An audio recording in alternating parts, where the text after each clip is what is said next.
I've been a YouTuber for 1 year and a few months. You might say that I'm not eligible to give advices or tell people what to do. But believe me, I've been watching YouTube and YouTubers for years. Initially, I didn't know that I can own a space and talk on YouTube. Eventually, when I found out that YouTube is a place for everyone, you can actually own your space, tell your story, and make money. Then I decided to research more on YouTube. When I came to this platform, I needed to understand the culture of this community. Like I know, every community on social media platform have their own culture. TikTok has their own, Instagram has their own, Facebook have their own, Snapchat, and all of them. Usually, I know that YouTube is a platform for longer content, where people can sit down and talk, or where you can learn how to do things. That's what I know YouTube to be. Now it's my turn to have a place on YouTube. Then I need to know, how does this community work? It's not a short places. What do you tell? How do you tell your story? I see myself as someone who have a lot to tell, a whole lot to unpack. So when I started this journey, I went to the OGs, people who have been there before me. I wanted to learn how they do it, what they do, how they go about these things. I got a note for myself to learn lessons. Yeah, I brought down my notes and I started learning. So I was noting down those their advice, and part of it is you have to create retention because people click off. There are billions of videos that is being downloaded on YouTube every day. How do you make people to keep watching your video? The best way for you to make people to watch your video is to retain them. And how do you retain them? You have to edit your video, add those flash things, those fast pacing editing. I was like, okay, fine. What they say logically is correct. Mr. Beast was the man who has been a master in fast editing. So, and he became a billionaire doing it. And everybody was like, okay, if it works for him, why not? Mr. Beast has his audience, and most of his audience are young people, high school people. And these high school guys, they don't really have long attention span. Not that the videos are not interesting, don't get me wrong. They are. And I mean, his audience love it. That's why he's one of the top people on YouTube. But I mean, he has his audience. That's the point. So I was writing down some of the tricks or how to be a YouTuber in 2022, which was when I joined YouTube. I joined October 9, 2022. I was taking notes. And part of the thing is to learn how to edit, because I need people to watch my videos. They were teaching us that you can find people with 1 million views and they don't earn much because they don't have retention rates. And we're like, oh, I want to have retention rates. So how do I make it happen? They say you have to learn edit. So I downloaded CapCuts. I downloaded Canva. I wanted to start with free apps. Of course, you know I'm starting. I need to test run now. I don't have to just jump into the wagon and start driving. I need to know how the community, how it works, whether it's actually for me, whether it will pay off. So I started with Canva and CapCut, but I have no clue or idea on how to edit. But I started learning. You can always learn everything on same YouTube. So I went to same YouTube to learn how to edit, and within 2-3 weeks, I got it. So I started editing my videos. Now, after learning editing, is a battle to find your niche. You start hearing advices, niche down, get a niche, this niche, that niche. So many ideas, so many advices. I said, okay, I'm going to get myself a niche based on the people I love watching their own channel and what relates to me. So I found myself a niche, and knowing that the first time or my why of coming to YouTube is actually to tell my story. I love talking with my friends. We love to talk about things, events that happens, culture, relationship, people, human, masculinity, femininity. We talk about this. I said, okay, since I love saying these things with my friend, I can as well start saying it on my platform. So those kind of niche resonated with me. So I picked one to start running with it. So another advice, they said your first YouTube video is going to be your worst YouTube. I said, okay, you know what? I'm going to learn from all of you, put myself together and drop my first YouTube video. And trust me, it's not going to be like the worst YouTube video. But trust me, I was wrong. They were right on this one. So, but when I dropped my first YouTube video and it didn't go well, I didn't even bother about that because I had this long-term mindset on YouTube. YouTube is not a place you just want to come and grow. You have to give yourself some time, grow with the platform, see how you're growing, build community and all that. So I didn't bother about that, but I told myself at least I'll be dropping videos once. No, I said, no. I said I'll be dropping videos 2 times a week. And I was true to that. I was doing that. I was dropping videos, I think Tuesdays and Thursdays.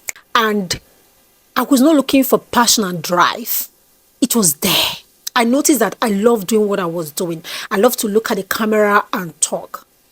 Then something happened.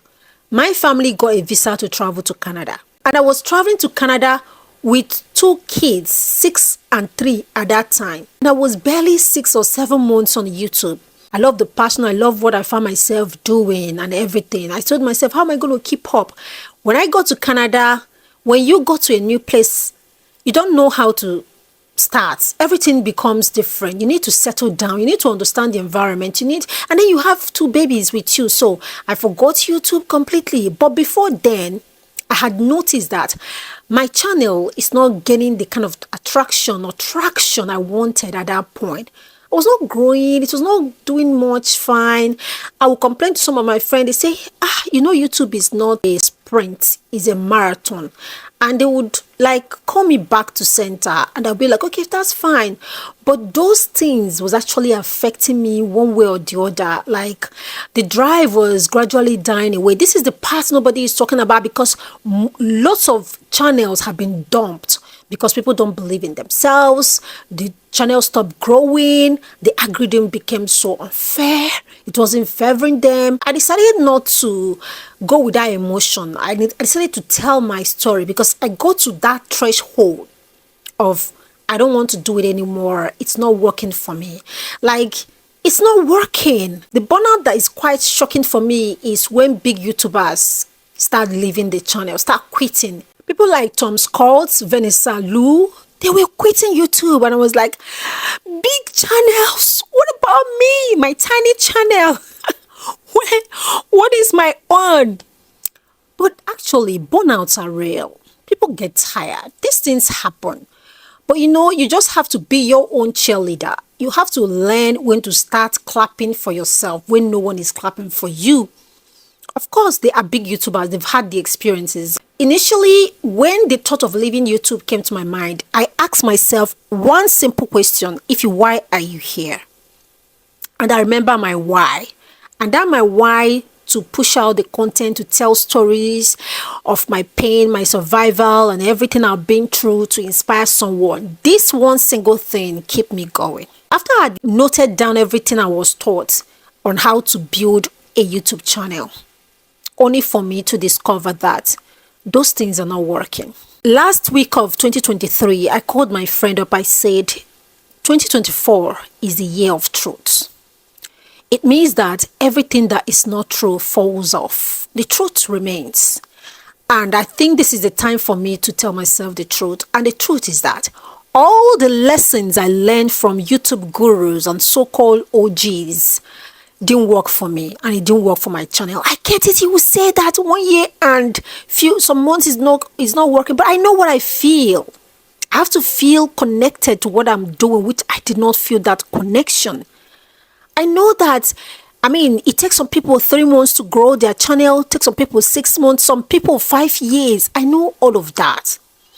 But I respect feelings because feelings usually come with its message. It comes to give you a message of it's not working. Maybe you need to do it this way. And I don't want to deny that intuitive feeling that something is not right. So that was the question that kept popping. If something is not right with your channel, what do? I called up my friends, all of my friends who I know that they can tell me the truth. I start asking them, what do you think about my channel? Can you be very honest? One will say, I just noticed that, people don't like long videos anymore, that what they like is short videos. I say, but me, I sit down and I watch videos of 2.5 hours, 3 hours, 1 hour, 45 minutes on YouTube. I'm not talking about movies. I'm talking about YouTube content. People sit down and talk for that amount. I do sit down and I enjoy it. So what I told myself is that if I can sit down to watch long videos like that, then it's possible that some other people can. So the problem here is, what am I delivering? What is the quality of what I'm delivering? It's not just about the phone, the lighting, the camera. No, there is so much more. This is where the work started for me. So that's when I woke up one morning, I brought out a book and I wrote what I wanted for 2024. And part of it is that I want to gain traction on my YouTube channel. And I'm tired of chasing the algorithm. No, because the algorithm itself is chasing the crowd. So I really want to know where exactly I should be going. So when I told myself that, write it down, started having a conversation with my friends, I went back again to study again how the good channels that I love, what made it different. And here it comes. I have channels I love, and I realize that most of these channels I love, they don't even do heavy editing. In fact, they don't do editing at all. And why do I love them? I love the style of their talk. I love what they talk about. And I love them for who they are, for being real and showing up. That's all. I don't want to teach anybody how to live their life anymore. I just want to be by telling my story. And the funny thing about this is that the videos I edited so much didn't even gain traction. On my channel, one of my videos that did fairly okay, not so well, but fairly okay, is a video with zero editing, except the pop-up words. I didn't put any B-roll, but this is the video that did well. One shocking video was the video I edited for 2 weeks. I dropped this video in 1 month. It was giving me 28 views. That was humbling. And that was where I got, and I knew that editing, all this retention advice is not really working, that something is not right. So I decided to go back to my why, and I realized that my audience are looking for connection. Sometimes when you put a lot of fast-paced editing, you lose connection with your audience because you are the star of the show. You are the star of your channel. So while you're putting a lot of B-rolls, you are disconnecting so fast. I remember when my friend said that sometimes all these fast editing channels hurt her brain because as she's trying to understand this and that one, that is not for your audience. And it's clear everybody have their audience. High school people have their audience. Older people like me have their audience. I mean, I can't be chasing people. I have my own people. And when I have them, I need to connect with them. I need to connect with my own kind of people, which is part of the reason why I am here. Now, here's the thing.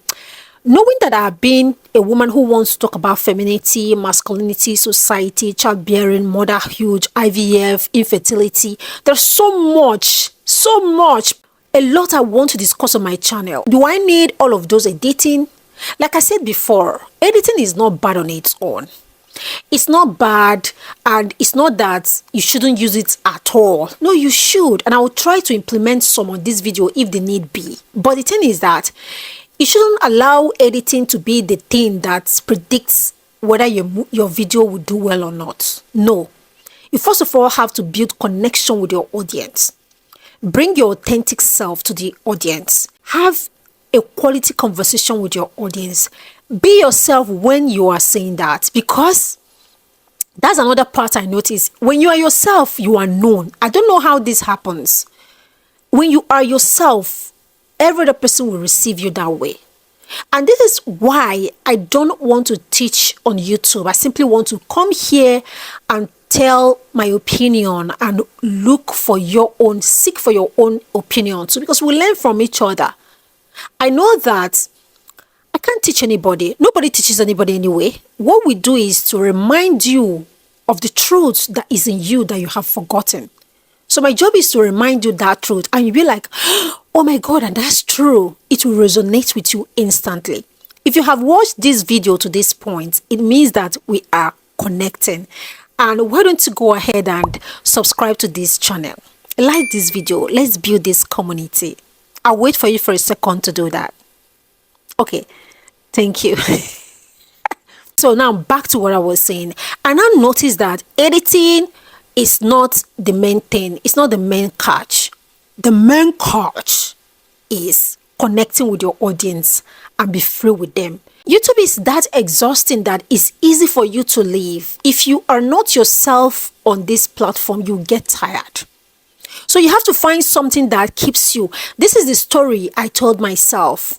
And this is the story I'm still telling myself. And this is my plan for my YouTube channel in 2024. Simply coming here to have a gully conversation. Now, my channel is mostly for women.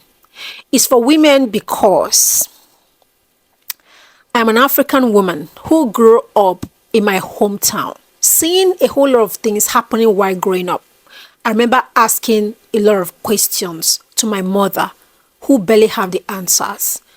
And I asked society, they don't give me the right answer. How do I know the right answer? Because I feel the right answer. I don't just hear it, I feel it. And I feel that they didn't give me. And over searching and researching, I start comparing and I start finding the truth by myself. These are the truths that I intend to unpack on my channel. And if this is the kind of things that you would like to know, there are so many things to talk about. As women, we have our struggles. These whole struggles we have had made us to forget who we are, where we are going, what we actually wanted, who society says we are. Is it really who we are? Do we forget ourselves? But I know that when we are together, we are going to bond massively. And if that is what interests you on this channel, why don't you go ahead and click on the right button, subscribe to this channel, so that you're going to see more of this content. Thank you for watching and see you on my next video. Thank you.